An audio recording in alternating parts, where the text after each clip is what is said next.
et la leçon sera retenue. Et le plus important aussi, c'est rappeler que nous sommes dans une formule en mode championnat. On a joué que 3 matchs, il y a encore 7 matchs à jouer. On aurait gagné aujourd'hui, on serait dans un certain confort de leader, mais on serait co-leader avec le Soudan. Nous sommes à 2 points, nous sommes dans le peloton de tête, nous avons notre destin en main. Nous devrons aujourd'hui aller chercher, aussi bien en RDC que dans les autres terrains, les points nécessaires pour retourner en Coupe du Monde. C'est ça le plus important. Quand vous regarderez tout à l'heure les résultats des différentes confrontations, vous verrez que beaucoup d'équipes se sont imposées à l'extérieur et ça montre aujourd'hui que la différence entre jouer à domicile et à l'extérieur est en train de s'atténuer. Et il faut juste qu'on soit capable de reprendre notre train de marche après la première victoire en recommençant à gagner. Et on espère que ce sera bientôt, dans 3 jours, en Mauritanie. Un match difficile qui nous attend, parce qu'en 2014, vous avez battu, même si c'était en CHAN, forcément, ce sera un match difficile.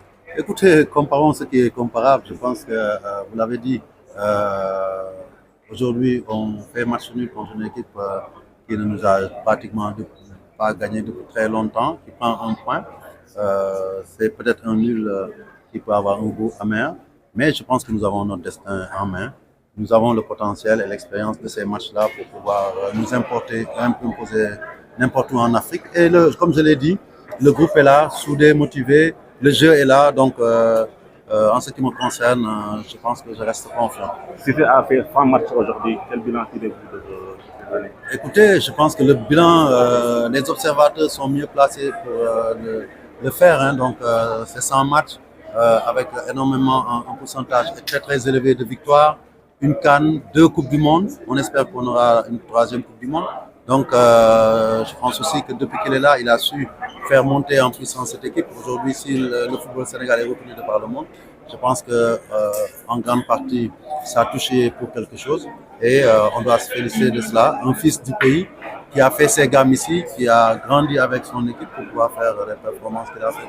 Donc, je pense qu'il mérite aussi nos félicitations pour ça. Et il a aussi, il ne faut pas l'oublier, assez d'expérience, sans perdre de sa jeunesse pour pouvoir continuer à relever d'autres défis, certes avec le Sénégal et plus tard peut-être dans sa carrière d'entraîneur dans d'autres pays ou dans d'autres équipes. Merci beaucoup. Merci beaucoup.